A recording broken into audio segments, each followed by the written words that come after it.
YouTube, what's good with it, man? It's your boy Neo Cannabis, and I'm back with another video, man. I'm back with my partner in crime, man, LMC. We got a lot of good content, a lot of good topics that we're gonna touch on today. So, man, y'all are for sure in for a treat. What do what's the first thing you want to touch on? Let's get it, bro. Let's do it. So,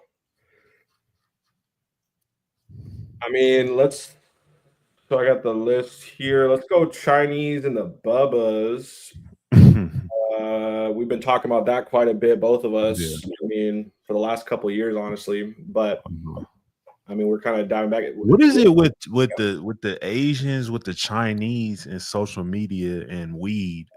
Like that combination, it brings everybody out from the woodworks, and it just drives so much engagement. Like, what is the mystique behind the Asians?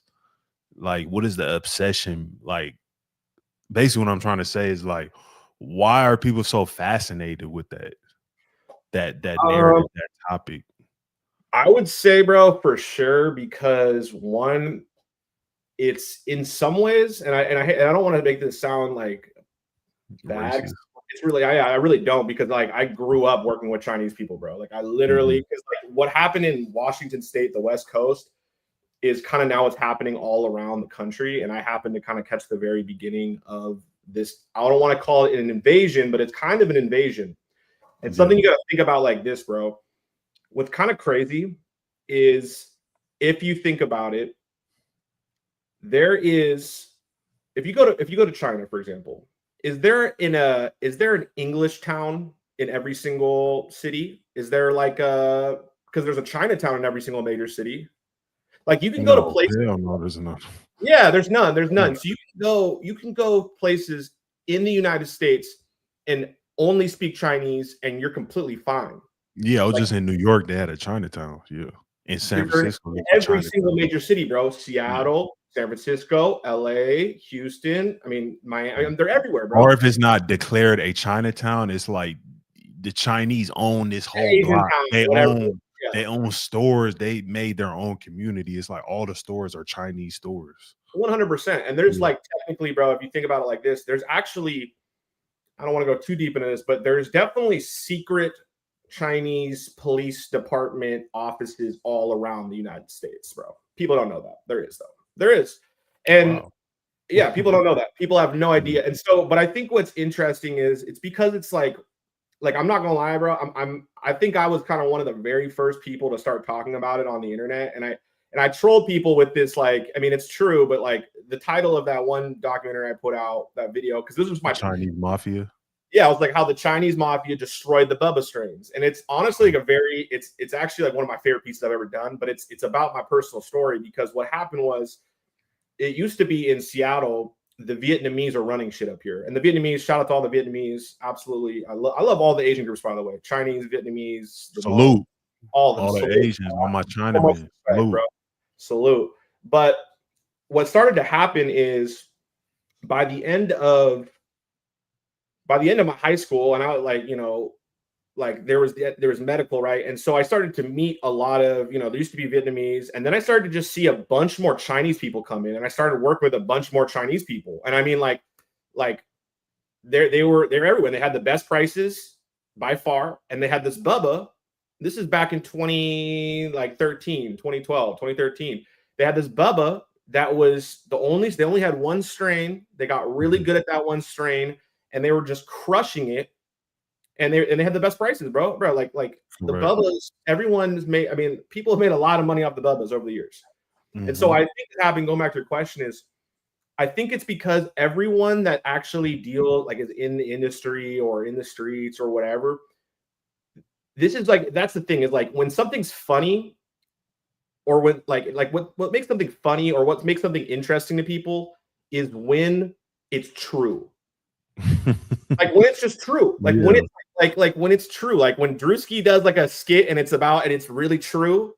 Yeah, people think it's hilarious. And when people talk about stereotype, when it's like true, And so I think what happened with this whole, you know, and then I But it's started a to, stereotype. It's like, if you know, you know. It's not like, oh, all Chinese people eat cats and dogs, which is, well, I'm not saying yeah, that. That's kind of like or all black people eat fried chicken. yeah, I mean, it's funny, but it's kind of played out. But it's like yeah, a stereotype where it's like you have to be in the know to actually know what we're talking about. You know, not the average person is gonna know like the Chinese people run the wheat game. You know, yeah, the average person. You got to be somewhere in the industry to really understand that. Yeah. 100%. So Mhm. I think it's like whenever you hit on these things that people don't talk about and that are just true and that And people everyone, don't talk about it. Yeah. that's when those kind of topics become viral, and it's just the truth. Like, and I remember when I first put that video out a couple years ago, I had hella people in the comments being like, "Holy shit, this is 100% true. You are absolutely right." And so, and I was just like, "Bro, I'm not trying to come off here like I love Chinese people, bro. Like I love Ming, and I love, you know, like, and like I know that sounds kind of Mhm. bad to say that, but like literally, like one of the main people I worked with, he would just say, "My name is Ming," like, you know, Mhm. and yeah, and like, you know, and bro, we did a lot of business together, and I got like so much love for Ming or whatever his name is. His name was obviously not Ming. He just told me that. And you know, and there's people out there, bro. Like, who's that one trapper out there, bro? Who like he's like a famous dude. He's like not famous, like a famous trapper dude who like he just works with like the Chinese. Like his whole brand is like working with the what the fuck is his name, bro? I gotta figure out his name. I don't know. Oh, bro, this guy's hilarious, bro. We gotta anyway. I can't remember. Anybody in the comments, let me know. But there's a guy out there. I follow him on Instagram. He's hilarious, bro. But he's just a country white dude who his brand name is like Ching Me. I can't remember what it is. It's something. Yeah. No, but I think though, but I think what people don't realize though is like it's this ecosystem though with the Chinese of like it's pretty hard to beat because what they do is they use the cheap labor. So people in China, for folks that haven't seen the video I've done or seen any of the videos we've done, like people, what happens is it's kind of there's human trafficking involved with this, to be honest. And what this Okay. is like they've got smugglers. So there's people called coyotes in Mexico, and they're like the smugglers that smuggle people from Mexico into America. They're called coyotes. And then there's people called snakeheads in China, Mm. and snakeheads are the equivalent to coyotes. And Mhm. what happens is that these Chinese people don't maybe have a ton of money because maybe it costs them like 10 grand in American dollars or whatever it is To get to America. to get to America, right? And they don't have the money for that. So how do they get that? So they say, You gotta okay, work it off. yeah, these snakeheads come to them. Okay, hey, we have work for you, right? We have work for you. And they may, and sometimes, bro, I've heard stories like this where they don't even realize it's to do with the cannabis industry. They actually just they see an ad in China saying, "Hey, if you want to work in America, doing like a computer desk job, like there's some nefarious things happen." And then And then they you get get finesse when they get here. yeah, and then they're like, "Okay, you're stuck in this." And so there's some dark aspects to this, bro, that are Mm. not the best in my mind, and I don't think that they're good in any means because that's literally forced human trafficking, right, to a certain Mhm. degree. Now, you know, and so but it's a system of like, okay, so you've got super cheap labor that pretty much indentured servants to work off of a debt that may take 5 years to work off or whatever the amount takes to work off. Mhm. So you've got a bunch of influx of cheap labor. You then put them to, and then, you know, these different, you know, characters, you know, mafia folks or whatever you want to call them, label them, triad. They then have a bunch of these grow houses all around the country or operations all around the country. They put all these people that are literally, you know, these are people that owe them money that are working off Mhm. their debt to them. So they got free labor that they're now growing one or two or maybe three types of strains that are high, like really good at yielding. They're really good at, you know, like they cut it early, you know. So and so the amount that they're spending per pound to produce is so low that I mean they're running what the Chinese model is, bro. The Chinese model is we can make better stuff at a better price and undercut the American companies. Market, yeah. Doing that in the streets. They did that to us in the factories. Now they're doing that to us in the streets. Correct. So it's a pretty hard system to compete with, to be honest. And like, let's be real. Like, I don't really care what kind of loyalty you have to the American people or to whatever group you want. Price is always going to win. Convenience is always going to win. And then the quality is not too bad, but that's just a fact, bro. That's It's just what good enough. It's just as good. You know, it's just as good. How big of a factor does the free labor play into the fact, play into the dominance of the Chinaman? Because I've heard that, like, oh, that's the only reason of free labor, but I don't think that's the only reason. But what's your thoughts on that? It's not the only reason, but it's a big part of it. Yeah. It's one of the main parts of it. I mean, it's on every level. They're competing, they're beating people. Now, the difference is that, like, because they're not, some of these, I mean, now they've transitioned into like legal, like now there's plenty of Chinese nationals that own legal cannabis businesses. Correct. Right. It's one in Oakland called, I mean, I don't know if they're Chinese nationals. I know they're Chinese or they're Asian. There's a ton of Chinese nationals. Oak Fruit or Fruit Oak or something like that. It's like a pretty big brand. I think they're vertically integrated in Oakland, California. Yeah, I know you're talking about Oak or Oat Fruit, something like that. But it's Chinese people behind it or Asian people behind it. Oh yeah, I mean, bro, I'm gonna be real with you. Some of the biggest brands out there are either being supplied by the Chinese or are owned by the Chinese. And what I don't think it was a delivery service, not to cut you off, a delivery service. When I had my delivery service, they were like running it up. It was called Bento Box. Which you think it wasn't a Chinese person or an Asian person behind it? Yeah, and there was a delivery service that was going crazy. I heard they was doing like 400 orders a day delivery. 100%. I mean, it's also a mechanism too, dude, for like I said, I don't want to, because there is a big problem with this, I will say, is that there's this kind of like in Oklahoma,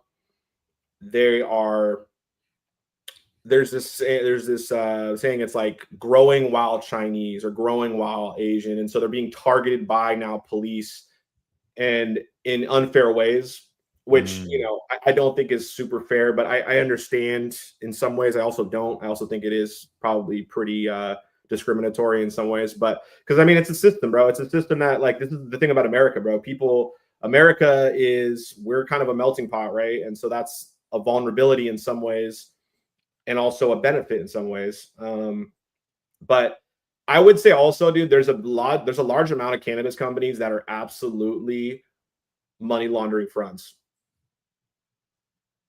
Now, I don't want to go too deep into that because that gets, but like I said, I mean, like a lot of these Mexican cartels, bro, you think Colorado, there's a lot of Colorado companies that were, because it was the perfect system you could put a bunch of cash into a company, clean it.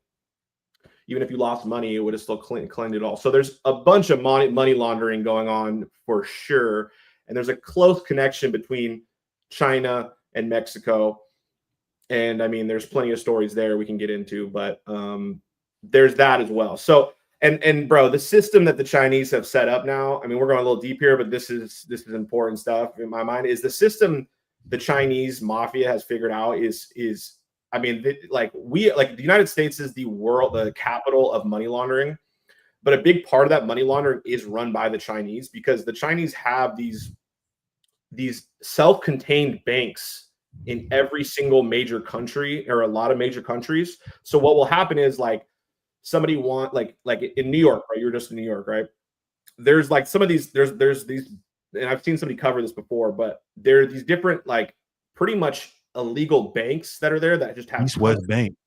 That's like a Chinese bank. I got a business account with them, but it's a Chinese bank. Like when you call the customer support, it's like a Chinese person that answers, and it's like they have like American side and like a China, like on the front page of the website, like it's easily accessible to get to the Chinese side. Like it's why it's a Chinese bank.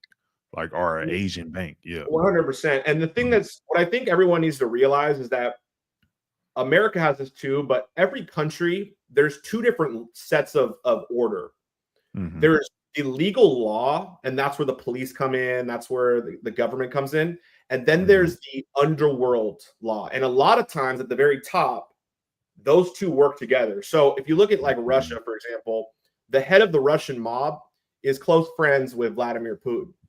Correct. And so there's and the same thing I guarantee you happens in America. The same thing happens in China. Like there's laws in the underworld and the legal world, and they're both. And at the very top, they work together. Now, going back to the Chinese thing, these like there's the legal banks, right, and then there's the illicit banks. And in China or in America, there's these Chinese companies, these Chinese groups that, like, let's say you need like $10 million. Let's say you make a shipment, let's say to another country, and you need to move money, but you don't know how to move it between each country, that amount, right? You go to these Chinese groups, you go, hey, I need 10 million in, let's say you send something to Vienna, right? And then, but you need the money back in the United States. There's these independent groups in, like, for example, let's say there's one in, like, or let's say Germany, right? There's a Chinese group in Germany. You give, like, the person that you send the packs to in Germany will take that money, and then they'll call their friends in New York. They go, hey, we got 10 million. You need to give 10 million to these people. They'll have their own cash there. They'll then give it to you. So they've now become, like, in a lot of ways, the underworld banking system, which is crazy. Like, if you think about it. And the money doesn't have to ever leave any of the countries. There's just a large amount in that. So it's crazy stuff, bro. And so it's interesting, bro. Like, the Chinese are really smart, bro. They have done a lot of things that are they've analyzed the last 100 years, and they've looked at they call it the last decade. They call it their decade of like embarrassment or something. I can't remember the name of it. And they got invaded. They got destroyed by the Japanese. There's a bunch of other things, but they really analyzed their history, and they looked at all of the different tactics that were used against them. And they're now switching those tactics and putting them on to other countries. So, for example, is like the Opium Wars of 1912. I think that's what it was. It's when, and this is the British, right? The British are really good at destroying countries. They pretty much got a large amount of the Chinese population addicted to opium. Now, what's the equivalent to that in modern day in America? The fentanyl.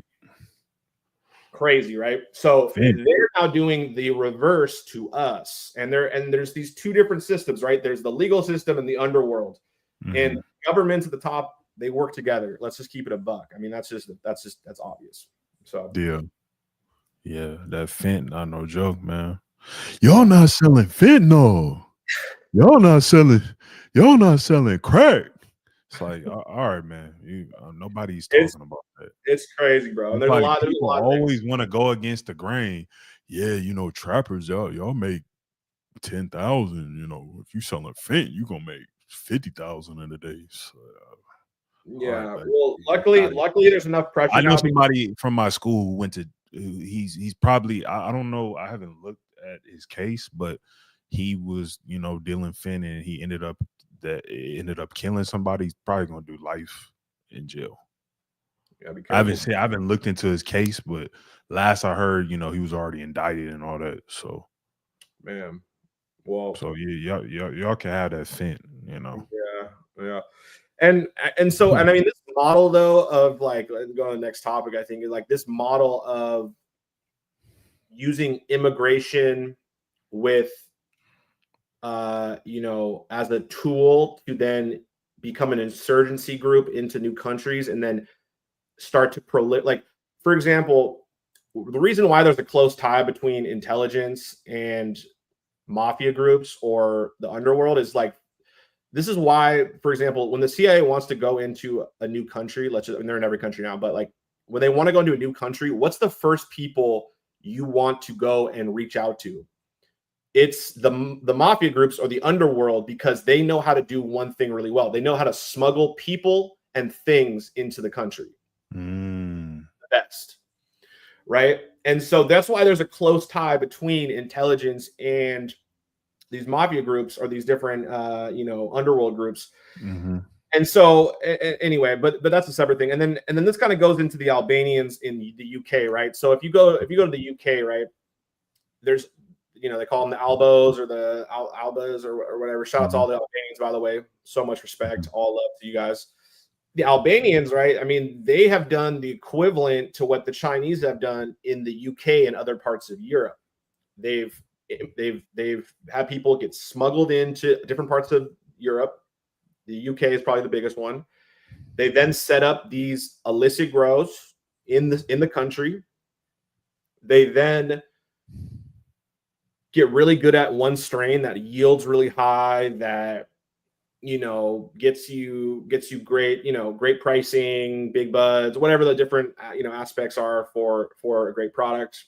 And then they trap it out and they take over the market. And it's hard for anybody to compete with that because you've got cheap labor, you've got cheap production costs, and then you've also got a whole network now. I mean, once you plug in and get connected into the underworld, into each country, it's pretty hard to beat good pricing, and good What's product. the difference from the Albanians and the Armenians? Sometimes I get them too confused. Like, who's more dominant in this industry, Albanians or Armenians?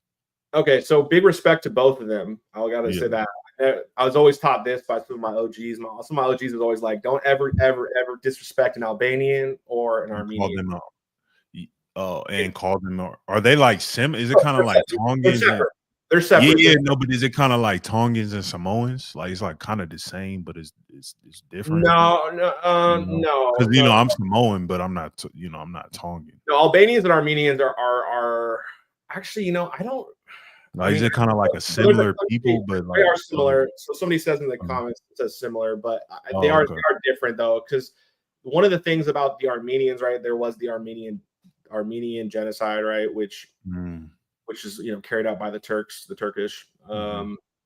That's like, is it similar to like Russians and Ukrainians, like that? Or I mean, honestly, I'm not going to speak on that because I don't know the exact history of the two. I just know that Armenians are really big. Okay, somebody says yes. Okay, that makes sense. Okay, that does make sense. Yeah, the Armenians though are really big in the United States, and the Albanians are very big in the UK, and Europe. Okay. So and so.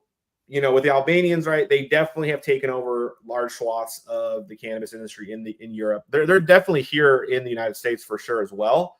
But I would say the Armenians have really crushed it in the United States. Yeah. I don't think they really destroyed the market like the Chinese have because of just the sheer numbers. I mean, bro, what's the number of like Chinese nationals in the United States, bro? I think it's like probably. So I was in New York. They was every corner they was trying to sell me some fake Gucci or fake Louis. Yeah, it was like an army of them. Yeah, like how many Chinese nationals? Like an army. Every corner I turn. Hey, do you want handbag? Chinese national in the USA. Okay, they're saying in 2023 it's estimated about 5.6 million. Mm-hmm. I don't think that's right, though. I think there's way more. I think there's probably more like 10 million, if not more. So, I mean, like I said, there's these different strategies. It's pretty much the like playbook now for these different, underworld groups. So these different groups that, they can immigrate into a country. And I mean, if you think about it, if you look at the history of a lot of different groups that came into America or other countries, the way that they start out is because they start out the lower tiers of society, quote unquote. They start out in the underworld, right? There was the Irish mob, the Italian mob, right? And then eventually they build up, and then they become corporate America, or they become like generation after generation, they slowly build up their people. And they become legitimate. Get them in the different aspects within the society. Plug them in. Like, hey, you're gonna be a doctor. You're gonna be a dentist. 100%. Yeah, like try to plug them in different industries. And stuff. I think it just happens naturally because like example, like once you get to like the third or fourth generation of like Italian Americans, everybody's not going to be trying to do illegal shit. no, they're not all. Yeah. No, I mean, and like there's still the Italian mob, quote unquote. But a lot of those people, they graduated upwards into like stockbrokers, business owners. I mean, this is like the way that you kind of you become like you get your quote unquote your group of people become powerful in a country or in the United States, at least, and other places. Yeah. You use the underworld, you build that up, you build your own organized crime up. You then use that as ways to invest into legitimate business, and then over time, you know, I mean, there was a Jewish mob, bro. There's a mob for every group, bro. They all started in the underworld, and so, and anyways, and it's interesting too, like, yeah, I mean, the Chinese, bro, they're playing like 3D chess here in some ways. I mean, they also fuck up in some other ways too that they're not, you know, there's so many Chinese people. I mean, there's literally like almost 2 billion, like 1 point. I believe something crazy. Yeah. So there's that. Okay, let's jump into the next topic then.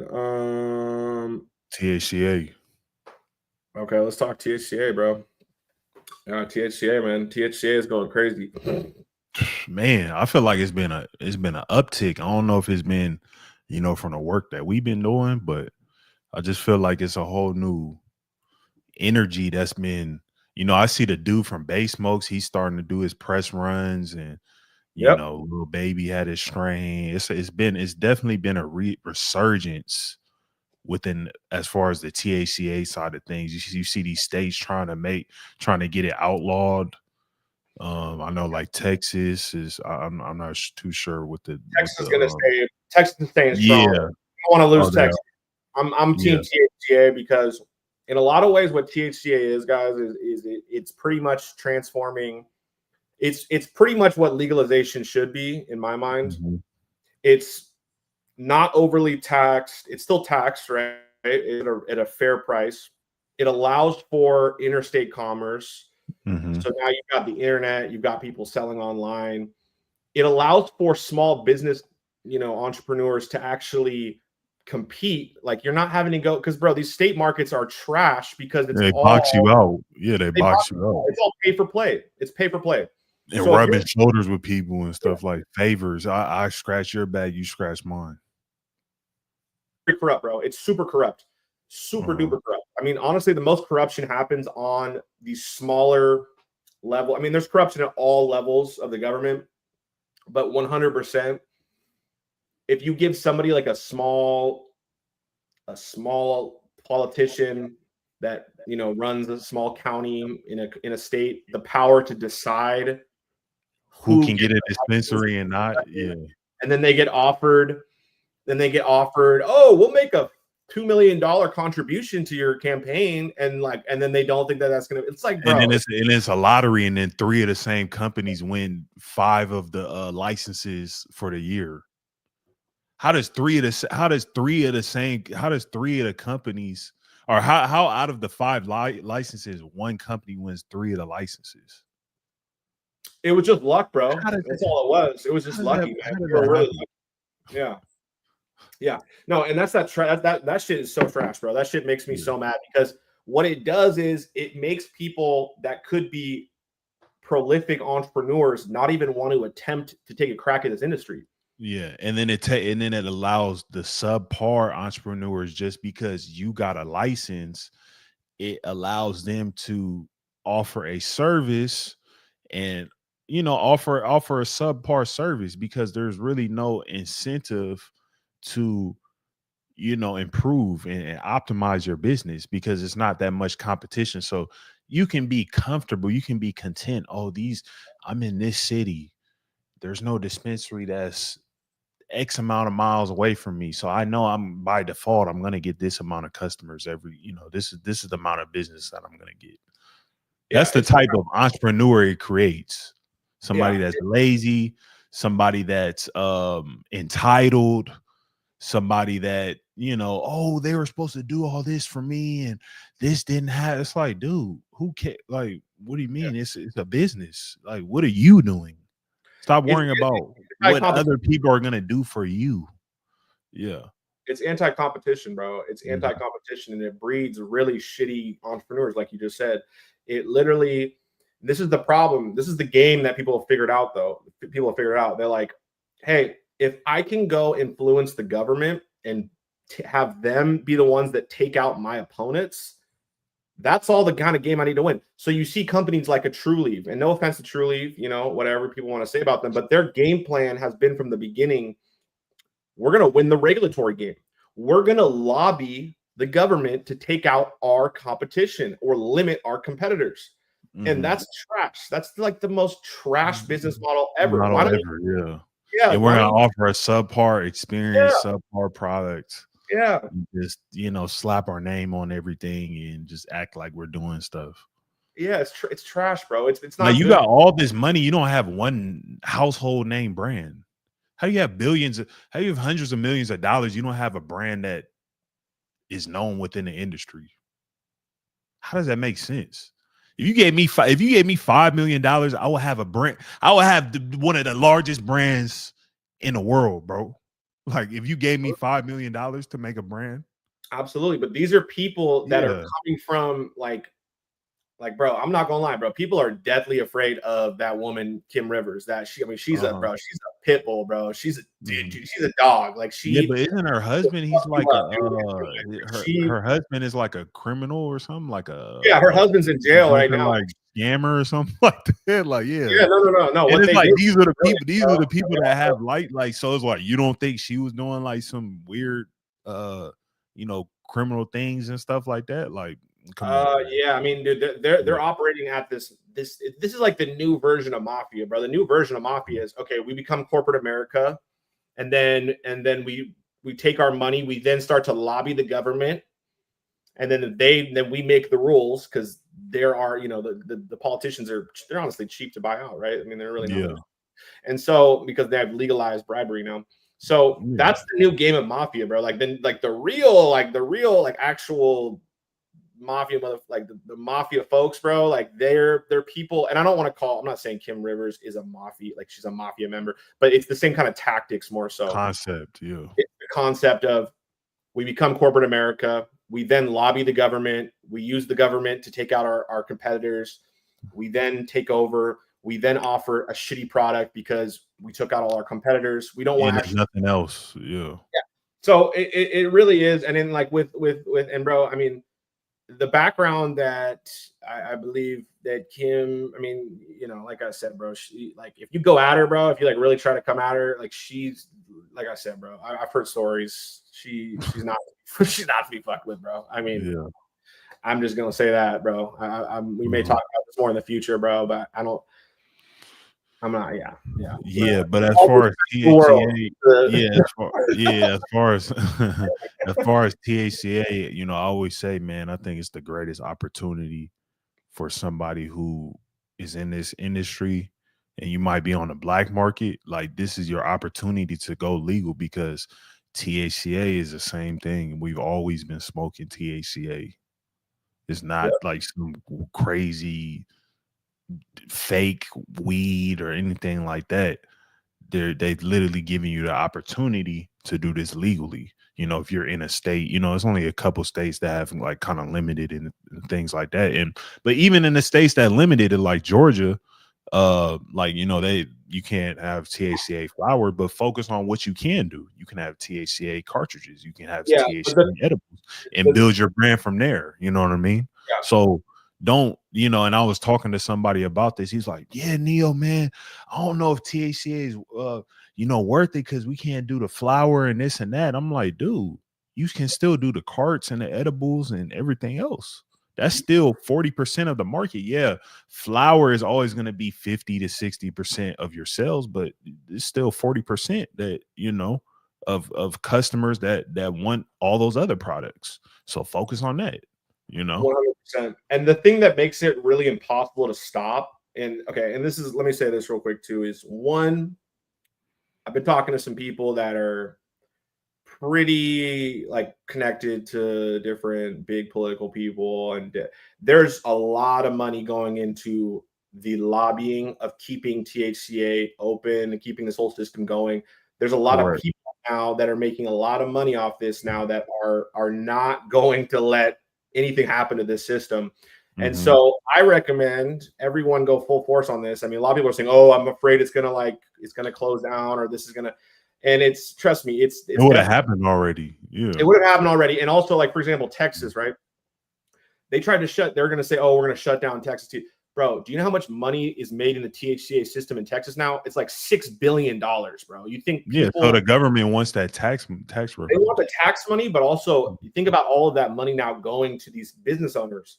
They're putting that money, bro, into back lobbying. into the system to Yeah, lobby for it. because this is what happens, bro. This is a system. Once you build up you build up a business, you start to You're not gonna let that die. Yeah, if you're making you're gonna millions of start taking dollars, that money and doing what the mafia did, right? You're doing what, they're gonna start investing that back into lobbying and buying these politicians, because they're all for sale. But I would say this though too is with THCA. So think about this. The reason why it's so hard to stop is you've got these systems where, okay, so for example, Georgia, they've allowed, you said they allow for now edibles and for vapes, really everything but flower, I believe. Yeah. Okay, but the thing is, what state borders Georgia? Alabama, North Carolina. North Carolina. Yeah. North Carolina is one of the Florida. biggest hubs for THCA in the country. It's pretty much the hub for THCA. So you've got all these people now going up to Georgia, from Georgia. Like, I was down in North Carolina, and I was like, bro, I almost drove down to Atlanta.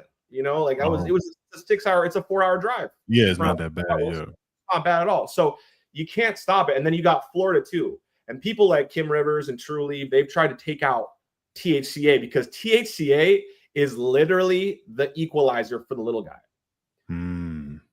I thought we were all fucked, to be honest. I thought we were all, I was like, oh man, what's gonna happen? Things like people like Trulieve or Curaleaf, or these big companies that got like billions of dollars getting invested into them, they're gonna monopolize the market. The great equalizer, bro, the great equalizer was people doing, like, sneaking this into the Farm Bill in 2018. And so anybody that's against THCA is either they have an investment in going recreational or medical or cannabis, or they just don't understand it. And that's just the fact. So there's plenty of people out there that have like criticized me, gone at me before this, but like, I'm sorry, bro. I'm always pro small business. I'm pro little guy.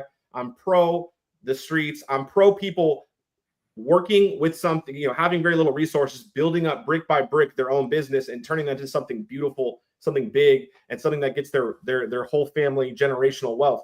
So I'm not for this social. This is crony capitalism. What we're talking about. This is we're picking winners and losers based off of who gives us more money. Who has the most money? Bullshit. That's bullshit. So if you're pro freedom, you're pro THCA. Yeah. I said a comment. They said they closed 3 stores out here in Philly, all THCA shops. So they're closing down. I think sometimes with the stores, it's just, it could be a little too hot, but it's like, what? You really don't need a store, like, because the internet, everything can be shipped. You can do delivery. You know what I mean? It's way more options. The store can be, I wouldn't really suggest with a store, and it's not needed because you're not subject to only your local, wherever you are locally. You could ship you could ship locally if you want. You don't need a store. The problem is though, you get really, really good at digital marketing, and that's the big difference. That's the big difference there. So you can have a THCA shop, not really be good at digital marketing. I've got friends in different states that are killing it because they have their own stores. They're not the best digital marketers, but I think a lot of people in the THCA space, you need to learn digital marketing. This is going to be so critical for the future of everything. Honestly, I mean, look at this. I mean, we're now being trained to buy everything off of our phone, right? Off of an app, right? We're ordering stuff to our door now. Amazon has done a great job of that. DoorDash has done a great job of that. Uber has done a great job of that. So this is going to be the future in a lot of ways. And I think people that are trying to get, be in the THCA market, and honestly, bro, I'm going to be real. For all of these legacy brands in California that are snobby and are being, first of all, they're okay. they're retarded, bro. They're stupid. They're quite frankly idiots, bro. They're idiots, bro. They're idiots. Like honestly, and there's a multitude of these brands out there and you and anybody out there listening that you know the brands, yeah. You're dumb as fuck, bro. You're dumb as fuck. You're an idiot. You're stupid. You're dumb as fuck. And I just have to say it because you're also what you're doing is you're being super arrogant. And you know what gets the, you know what happens when you're super arrogant and you're Mr. Know-it-all. Mr. Know-it-all and you're arrogant and you don't want to embrace change. You know what happens? You get spanked in the market. You get spanked in the market. And you know what? I hope you learn that. You're going to learn that lesson one way or another. Toys R Us. Toys R Us. Bro, you're going to get spanked, bro. You're going to learn your lesson one way or another. It's better you learn it by your choice, not the market's choice, because the market's choice, there's no forgiveness there. When you say these stupid brands in California, are you saying that like they don't want to like get down with the THCA wave, or like they think they're too good for having like a hemp side of the business, or what do you mean?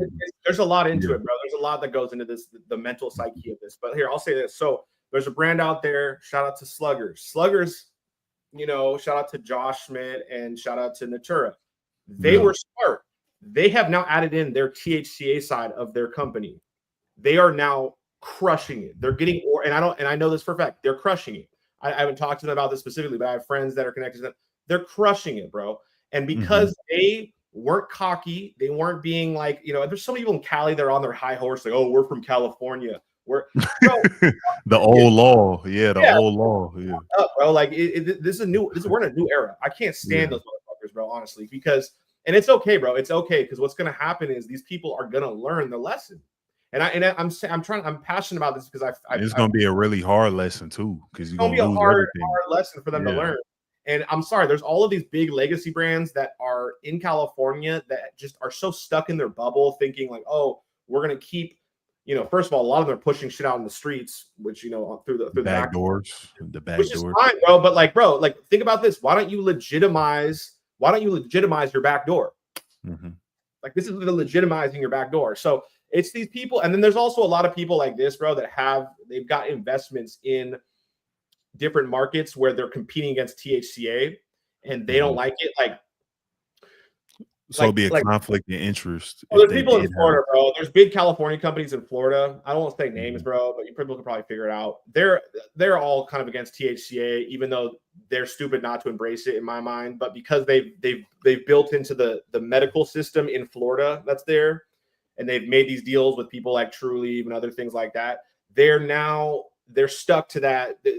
They don't want the THCA system to happen. The problem is, bro, is the THCA system. If you're pro freedom, if you're pro small business, if you're pro little guy, you would want this THCA system. The thing is, though, is that everyone's got their own incentives, and these bigger companies that are always talking about, oh, we're for the industry, we're for this.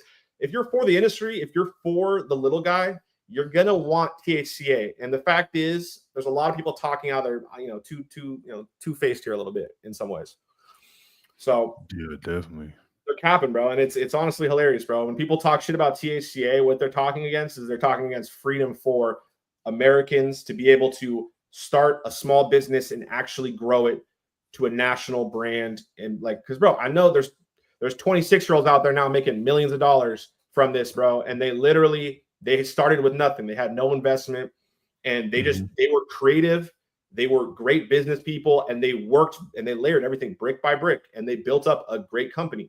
They didn't have to go bribe a fucking, politician and raise a bunch of funding and no rich people and stuff like that. Yeah. And there's some people out there in the California market that did that same thing through the streets. They built up their street brand. They layered each brick by brick, and they built up, and then they worked all the way through the recreational state system. And they had to deal with a bunch of bullshit, and they had to do all the kind of games and stuff. And I get it. They put all that investment and time into that. And now they see these people doing THCA. Just popping up. Yeah. And I get it. They're frustrated because wow, we went through all this, but that's not a winning mentality. You're not going to win by oh, who's me? Like, no, bro, it's just it's just a bad mentality, bro. It's a mentality that's going to get you smoked, bro. I mean, look at it's cockiness, bro. Look at BlackBerry, right? BlackBerry was like, oh, no one's ever gonna No one's ever going to use a phone that has no keypad on it. What, 10 years later, they're gone. They're not even they're not a company anymore. So it's like, yeah, what's your most reputable THCA company to do business? Man, we not unless they drop in the bag. That's hey man, you got to drop the bag. We not doing no free promo or nothing like that. You just gonna have to research. I will say one, members only, members only, let's members go. only. So let's you might hear some more info on that. But any other THCA brand, you're gonna have to drop the bag because this is one of the biggest platforms. Me and LMC got two of the biggest platforms in the cannabis game right now. How many views you get this month on Instagram? 10 million. And that's on Instagram. I get I got over a 500,000 on TikTok. Yeah. Almost 100K. I mean, you probably do way bigger numbers on YouTube, but I do almost 100K. I did about 1 million. I did about 1 million views this month on YouTube, and then 5 million. And I'm talking about 100K video views on none of the shorts or none video views. 100K. You know what I mean? So we're running it up, bro. We're running it up, bro. THCA companies, THCA brands, no free promo, no free plugs. You have to drop the bag. So yeah, that's absolutely. Okay, but so yeah, I feel you on all that, man. Yeah, I think that THCA, man, it's a threat to the legacy players in the game. The old guard, bro. And I feel bad. Yeah, if you don't adjust, you're gonna get left. You only get left behind. You're gonna get left in the past, man. And that's just what business is about. It's about staying on your toes, it's staying nimble. And the thing is, a lot of these large companies, they can't adjust like that. You know, they got board members, they got budgets, yearly, annual budgets. They got a whole command chain that they got to report to and report up to. So sometimes these larger companies can't adjust like smaller businesses. They're like a cruise line, right? Yeah, because if me and you have a business, it's like the only people that make the decisions is me and you. If it's like a huge company with thousands of employees, it's like any adjustment, we got to write out the SOPs. We got to inform the board of directors. We got to wait to hear back. Oh, did they approve this? They got to vote on this and that. You got to adjust the budget. Oh, the budget was already set in stone. We got to wait till next year to put that into the budget. So these are all things people don't understand about business. You know what I mean? So on one hand, I definitely understand where you're coming from, but on another hand, I can see, just playing devil's advocate, I can see, maybe these larger companies where they're like, maybe they're feeling hopeless because it's like it's too late for them to adjust. It's too late, adjust, bro. It's just gonna take time. Like you said. It takes time. Yeah. Time to turn the ship. But like what you said, there's no reason for them to hate. Like, don't hate. This is where the industry's going. Don't act like you're too good or you're like you're the snobs and things like that. It's like, man, this is just where the industry's headed.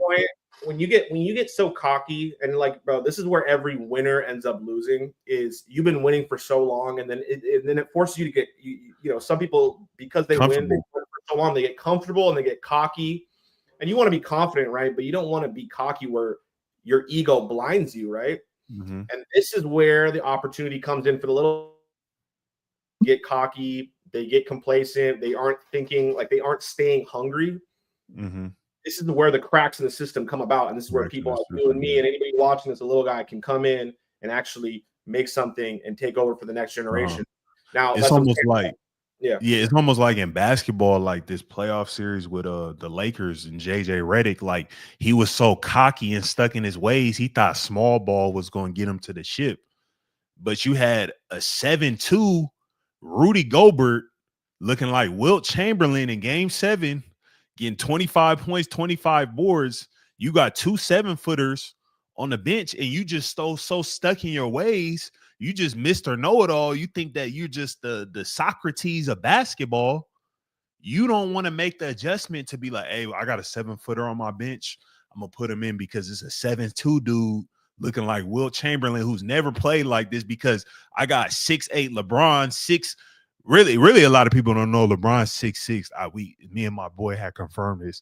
LeBron's really only 6'6.5". A lot of people don't know that, but you got 6'8" LeBron trying to guard a 7'2" alien looking like Wilt Chamberlain in Game 7, and you're just so stubborn. You don't want to change your ways, and that's what a lot of companies, are doing in today's, in the cannabis industry. It's like y'all see like what you're doing is not working, yet you're just so stubborn. You don't want to just say, hey, I'm doing something wrong, we're doing something wrong. What our plan is for the next 2, 3, 4, 5 years is probably going to put us out of business. So let's change, let's reframe, let's readjust our strategy and get hip to what's the figure out what are the trends in the market and kind of adjust and change our route to fit that narrative. 100%. You have to constantly be adapt. I mean, yeah, you need to stay the course in certain times, because if you are constantly changing, you're not sticking to stuff, that doesn't work out. But if you're not adapting through each new generation that's coming in, then you're not doing well. I mean, if you put on the music sense, bro, like let's say, like, look at what Drake has done, bro. Drake has taken a bunch of different new eras. He's taken it over, and that's kept him consistently popping for the last 15 years, right? 10 years, whatever you want to say. So that's the same principle. I mean, it's like, if you're not adapting and you're getting, and I get it, people, if they win a certain way, they think that's the way I'm going to always win. And that right there is the biggest trap in the world. That is where you're going to eventually lose, because things are constantly changing. And if you're not constantly adapting, you're going to fucking lose in the end. Okay, sweet. Let's, we got like 3 or 4 more topics. How much longer you want to go? Want to go like 10 or 15 more minutes? Yeah, that's cool. Okay.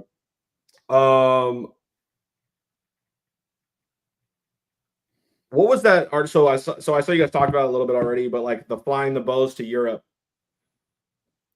What was that? I saw there's that one story of that woman flying to Germany. Man, I don't know who put her up to that, or I don't know if this was like forced slavery, or I don't know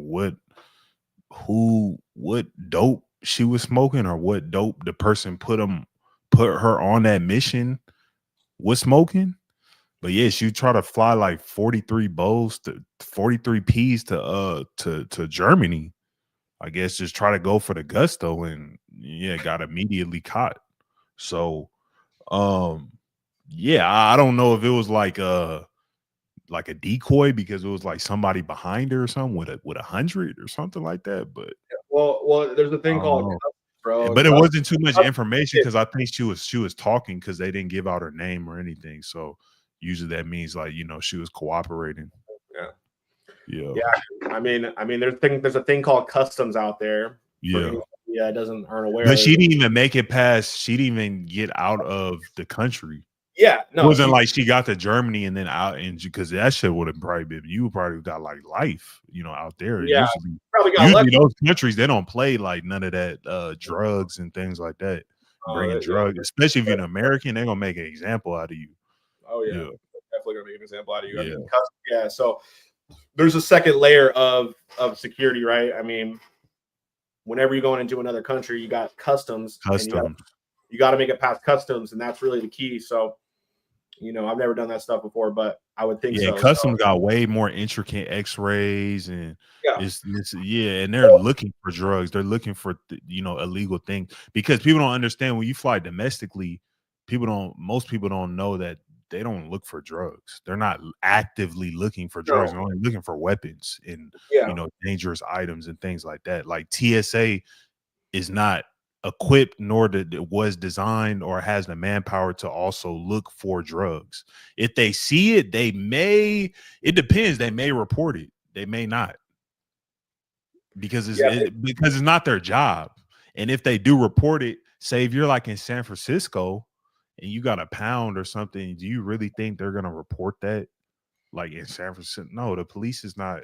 They don't give a No. fuck. Like, Well, I think a big thing you got to yeah. realize is people don't realize this is that countries have a lot of protections put on them because, like, for example, like one of the big things, like, let's say, like, they don't want, like, because countries don't want you to be bringing in like some, like for example, one of the things they don't want is like if you're bringing in some seeds of a plant that's like native to that country, and then you bring it to their country, and then you plant it, or you bring an animal or something like that, or it's an invasive species, right? So it could destroy the local, or it's like there's a bunch of things. So there's a bunch of security in every country trying to protect itself from these. It's not just drugs, it's not just those things.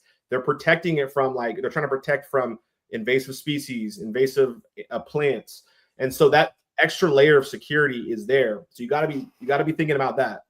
That's already there. That's put in place for that. So, yeah, no, it's that's very important. I would say, be very, very careful with all that stuff, and but at the end of the day too, like, if you can get it in there, you're gonna make good money, all that stuff.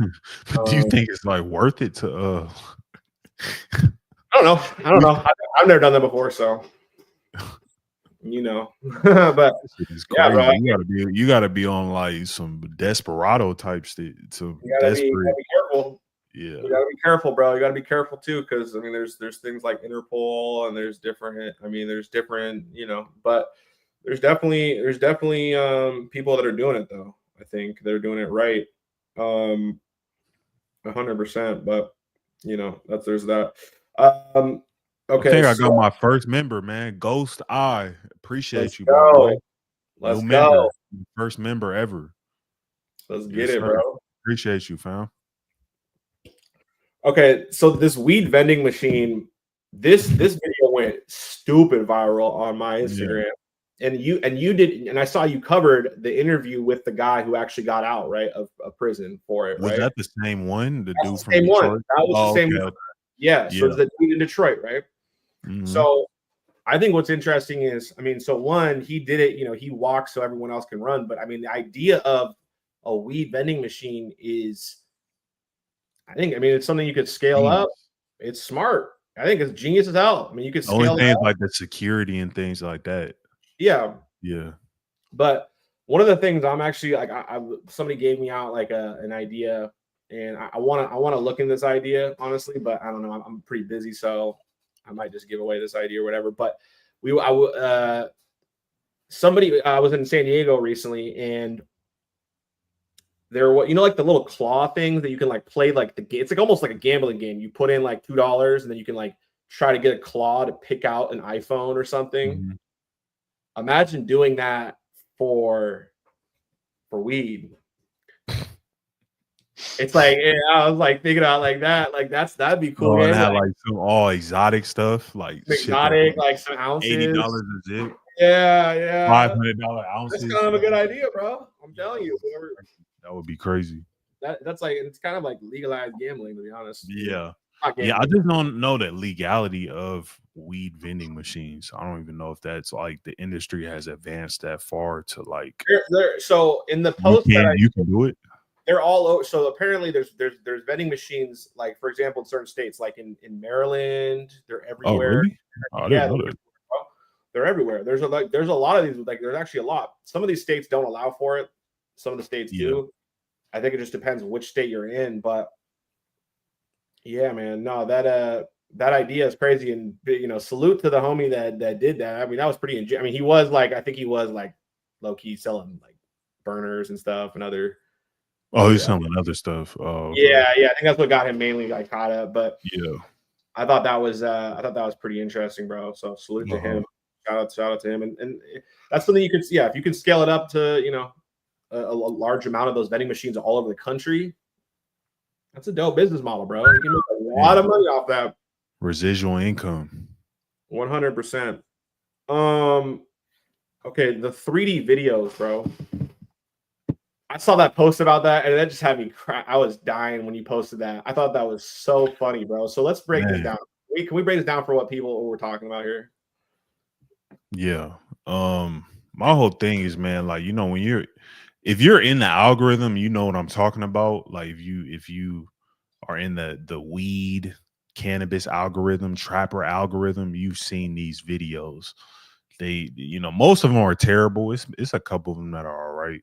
But yeah, it's like either like a video of a dude going in a candy shop or on the beach, or I don't know. It's just like it's just corny to me. It's played out. It's like, dude, y'all don't have nothing else as far as creativity that you could think of to market your brand. Like other than rapper shout outs and 3D videos, that's all y'all can think of. I don't know. It's just, I mean, it's just kind of like if you were the first to think about that, yeah. If you were the first to think, or you whoever was the first to do that, I commend you. But why is that the blueprint or the starter kit? Like when you start a cannabis brand, it's like, or a trapper cannabis brand, it's like you get the little bags, you get some lemon cherry gelato. You pay $300 for a 3D video. You start your Instagram and then you press boost post.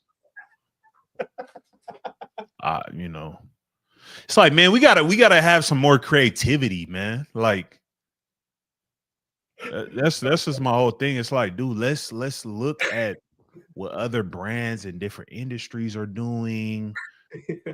Let's get together and with our team members and start brainstorming other ideas. It's like, why is that the only things that we're doing? Rapper shout outs, 3D videos, Telegram groups. Yeah,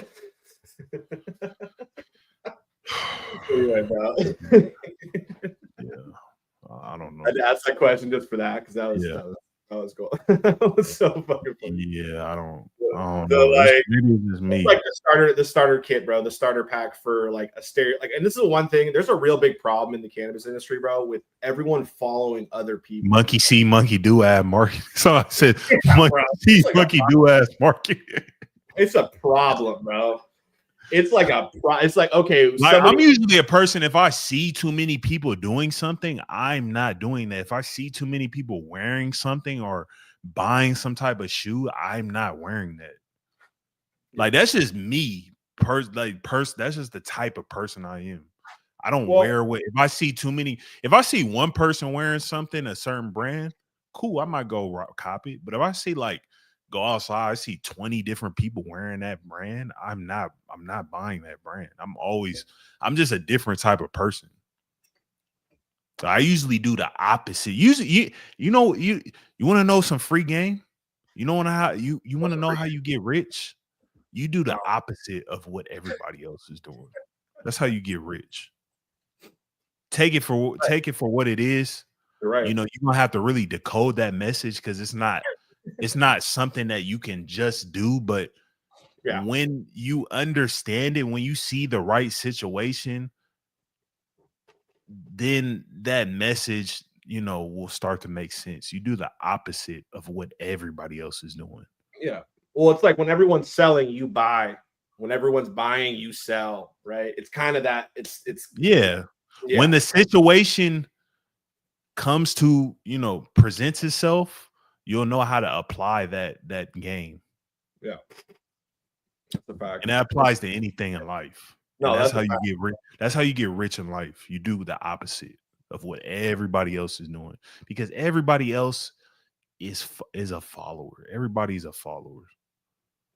But you have to be a follower to some extent, but you can't be a follower your whole life.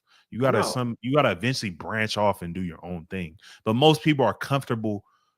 Most people want to be comfortable, and in order to be comfortable, you follow what everybody else is doing because you see, okay, that's how. If I do what he does, and I see that's the type of life he lives, that's good enough for me. I'm gonna just follow what he does. Yeah, people like to be comfortable. But when you go and do something that's completely different that nobody else is doing, where there's no blueprint, you don't know what the outcome's gonna be. That's uncomfortable. People don't want to do that. The only way to become successful in life is to go through go through uncomfortable situations. Where do you grow? You grow when you're uncomfortable. That's where you grow. If you're not uncomfortable, you're not growing. And if you're not growing, you're dying. Right? Like that's what it is. So I'm gonna leave it at that, you know. I'm gonna leave it at that, man. But yeah, cut the 3D videos out, bro. cut the monkey see, monkey do marketing out, you know, of the starter pack game plan. You know, be creative, go outside. You know, a lot of y'all don't go outside, y'all don't travel, y'all don't talk to other people other than your friends on your PS5 or your Xbox One. Yep, go out and travel, go. And honestly, too, like a big thing is you don't network. Yeah. You don't just talk to when you go to the gym, you don't just talk to a random person that you always see at the gym. You just probably look at them and then don't say anything.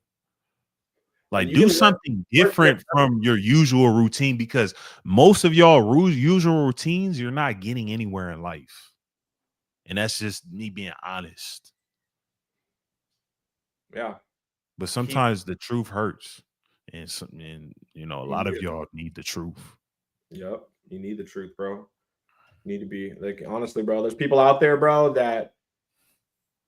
there's people out there that are cool. There's a lot of people in your life that are super cool with you being where you are.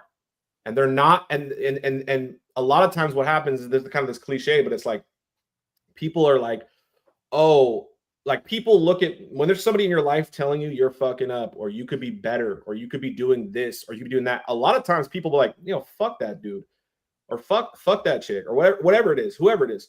But really, that's the person who cares about you the most, because they believe in what you could be, not what you are. And what happens a lot of times, the people around us, when you're around somebody, right? And like, let's say your homie's doing better than you, or and you're looking at them, or this could be the opposite way too. You're a mirror to them, right? So if you're doing better than one of your homies, they don't like that because it makes them start to look at themselves like it's a mirror to themselves. Like, hey, I should be doing this, but I'm not doing this. And when a good friend is this, bro, somebody that looks at you and they go, hey, I'm gonna compete. I'm gonna go do my own thing, and I'm gonna rise to your level. Like I saw that clip from Snoop Dogg talking about how if you're going up, you're going up. You can't go down to meet your homie. They have to come meet you. Or else if you have to go down, then it's going to drag you down. So don't ever let anybody around you make you don't ever dim your light for someone else. If they want to compete with you, if they want to be at that level with you, they need to go work and do that. And if they're not, that's life. Facts. What we got left, man? We got working with postal workers. We got what? Working with postal workers. Oh, I saw last one here. And touch on the live resin car scams too. Yeah, that one too. Yeah. I think working with postal workers, and that kind of goes into like the dead drops. And for folks that aren't aware what a dead drop is, like you're using like an address to receive something at, and you go intercept it before, like, let's say you got abandoned, like there's an abandoned abandoned house or whatever. You have packs sent there, and then you're waiting around the corner, like acting like you're living, like you live like there. You're living there. You go and pick it up, and that's called a dead drop. Or you have a postal worker actually take the pack and take it to the side and not actually deliver it. Yeah. One video I put on my Instagram of, I think Joe Rogan was talking about how like these people were using the mayor. It was like a small town outside of DC. They were using the mayor's house to receive packs at, and the postal worker would just take the pack instead of delivering it to the mayor. But what happened is they figured out, like somebody higher up in the chain, like of the supply chain, they figured out, oh, there's actually weed in here. Is the mayor getting packs sent to his house? So, and then that got the whole thing caught up. But I don't think dead drops are that smart. I think some people think they're smart. I don't know. I've never been one to really receive packs personally. Like I like, I mean, yes, I've received them, but not like I'm not on the I'm usually on the other side. No, but statute of liability, or what was the yeah, statute limitation, right? 7 years. But limitations? but I don't know. I think when I saw what Money Man was talking about in some of the clips you talked about is what is smart is go learn about the different postal systems. There's really the big three. There's in America, FedEx, UPS, USPS. USPS in my mind is always the best way to go because there is the federal law that they have to abide by. Like if you want to send a pack at UPS, bro, you have to give them your real ID. Exactly. Fuck that, bro. What? No, I'm not doing that. So, and some people do that and they're cool with it and it makes it fine. Like I mean, in 8 years ago, I've done that before, but like it was for like a sample, right? It's not funny how you brought up the Money Man clips, because a lot of the clips I post, people take them literal. They're not meant to be taken literal. Yeah. See how you understood the concept of what people like, oh bro, you can't get a job at UPS. Like, bro, nobody see that's another thing. Y'all take everything literal. The gist of that message was you need to study, you need to learn before you do anything. It's not like, obviously you can't just go work at 4 different UPSs, but you can maybe talk to people that work there. You can network, you can research what are they using conveyor belts? How often does human interaction humans touch the package, or does it go on the conveyor belt the whole through majority of the time is being shipped? You can learn all these different things. What are the common ways that you talk to people in the facilities? What are the common ways that packs are usually found? Like, what are the key indicators? It's all about research. So and there was another clip I posted today, like Money Man, he was saying, like, they asked him a question like, if you have 5K, you're a trapper, like what should you do? And he was just saying lump sums. People were like, what does that mean? It's like, what is it? He was like, what is a lump sum? What is it? He didn't say anything. It's like, bro, again, it's an underlying message.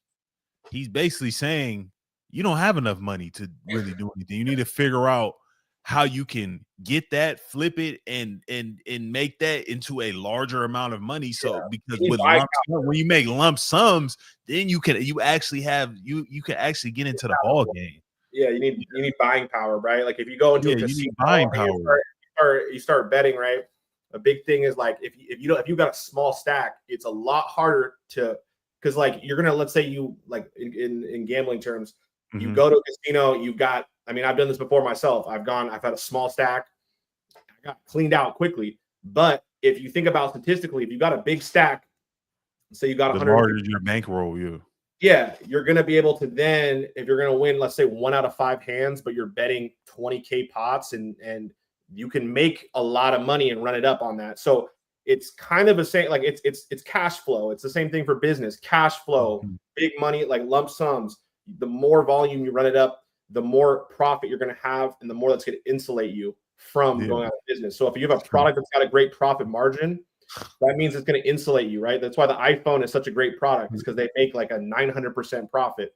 So you can make a lot more mistakes, right? Now big lump sums, if you fuck up, you lose 100, a box or something.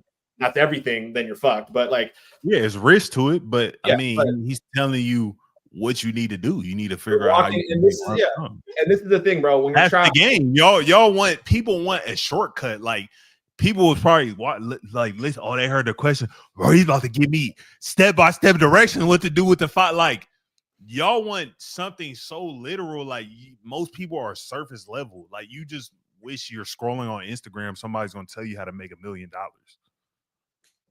No, it's never gonna happen, because there is no way, there is no step-by-step process to make $1 million. Yeah, everybody in this world have made $1 million. There's a million ways to make $1 million. There's not one blueprint to make $1 million. Even if I gave you the blueprint to make $1,000, if I gave you that blueprint, it may not work for you. No, there's a There's a That's the great problem. song. Everybody wants a shortcut. Nobody wants to work hard. Nobody wants to actually do the due diligence. Nobody wants to do the work. Nobody No, yeah. wants to come consistently day in and day out and put the the building blocks in place and watch it stack and watch it grow. Y'all just want to lump sum. But he's basically saying the lump sum, you're not gonna get the lump sum without figuring out how to get the lump sums. It's It's a it's fact, just bro. And like yeah, this, bro, it's level. like It's this, bro, level to this. there's a great song by Chinks Drugs, R.I.P. by the Mhm. way, but it's called "How to Get Rich." It's one of my favorite songs of all time. And it's like no one can teach you the blueprint. You can only teach yourself. No one's going to teach you how to do it. I mean, yes, you can get taught how to get different pieces to your own blueprint, right? But you're going to have to build your own blueprint.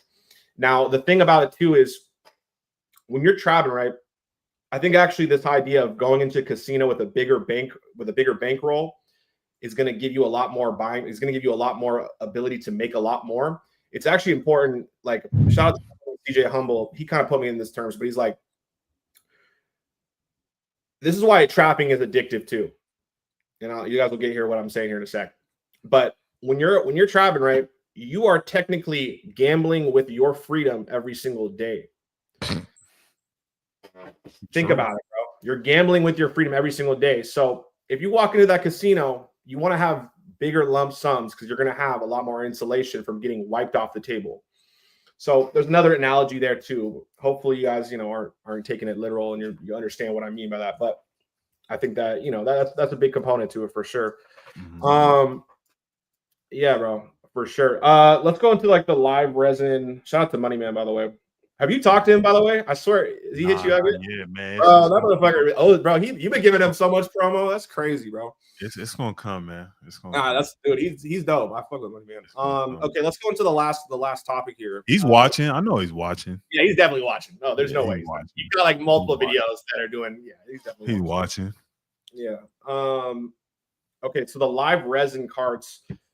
That's kind of a huge scam, right? I mean, let's be real. I think that the clip that you posted was really well done. Whoever that was, shout out to him. Yeah, it was like a random video I just happened to see, like like a nerdy white dude or something. But he knew his shit because I actually watched the whole interview. Yeah, no, he did a great job explaining that. Yeah. And what it is that people say, oh, it's live resin. Live resin means it's distillate, bro. It's Disty. It's disty, Disty bro. boys. Hot dog water. We call that hot dog water in the industry, right? And Disty boys. yeah, and so it's this is what people need to realize too, is what this is a marketing ploy. Is what happens is like, people they'll take something that is labeled this, they'll label it something else. I mean, it's the same. This is another principle. This is another like example of it. It's like how when you hit up the dealer and they go, oh yeah, I got like 10 strains. No, they got 2 strains. They got 1 strain, and they're telling you they got 10 strains. And it's a marketing ploy. So when people say live resin, I'm sorry. I'm glad finally someone talked about it, bro, because that shit is a fucking scam. Like raw garden and stuff like that. I mean, I don't know. Was that the owner of Raw Garden who was talking about it? No. That was like he was like a THCA brand. But are you saying that Raw Garden? I don't know. I have no idea. I don't want to speak on them because I have no idea. But live resin, it's a lot of these big brands, huh? There's a lot of that shit, bro. I don't know, bro. The whole vape aspect to it, bro. There's a lot there, bro, that I think is going to start to finally start to get talked about. I think it needs to get talked about. I think the convenience factor, right? The biggest idea, like when you're traveling, right? The number one, like the 3 aspects to just not traveling, selling anything. Convenience, number 1, and then it goes back and forth between product, or it goes back and forth between price, quality. Right? Those are the 3 pillars of really selling anything, but especially when we're talking about selling weed. Yeah, but then branding. The problem with vapes, bro, everything. Yeah, 100%. But the problem with vapes, bro, is that convenience factor for consumption, like we're talking about consumer standpoint, is it's too convenient. That's why, yes, vapes, like nicotine vapes, are better for you, but they're not actually better for you than cigarettes because it's too convenient. You can smoke it all the time, everywhere. There's no ritual. You don't go outside to go smoke a cigarette or to smoke a vape. Yeah. I'm like I finally quit. I finally quit vaping, bro. I'm on the nicotine gum right now. Oh, I'm okay. so close to getting off all of it, bro. And it's because Yeah. it's so bad. It's so bad for you. But I'm like right before I go to bed, I'm smoking my vape. I'm on the toilet, I'm smoking my vape. I'm in a meeting, I'm smoking my vape. On the I'm at airplane. a family event, I'm smoking my vape. Like Yeah. it's convenience. We're in an era now where we're in so much abundance, where the game is how do we say no to things? It's not about we're in an era now where everything is available to us. We have food at our fingertips, we've got entertainment at our fingertips, we've got drugs at our fingertips, lust at our fingertips, all of these things at our fingertips. And the whole game now is who is more disciplined to say, no, I'm going to focus on this. How do I say no? We are in an era of abundance. There's now more people out in the world that are obese than starving. That's a great example. So we're in that era. So we're in the era now where you have to learn how to say no. Say no to things, okay? Yeah. Discipline. So Yeah. yeah. Yeah, what's crazy about the live resin is just like, man, they figure out any way just to re-rock things and make it fake. And it's just like, dude, this is crazy, dude. It's crazy. Yeah, it's crazy, bro. Yeah. Hell yeah, man. Well, that was good, bro. That was a good one. Yeah, I think this was a really productive episode, man. Is there any last words, last things you want to leave with the audience? And appreciate everybody, tuning in. We got almost 40 people in the chat, man. So appreciate y'all. We're gonna try to do these more frequently. Yeah, let us know in the comments any other topics you want us to touch on. We'll be sure to be looking through those comments and bringing up some of those topics in the next episode. But yeah, anything else you want to leave with the audience?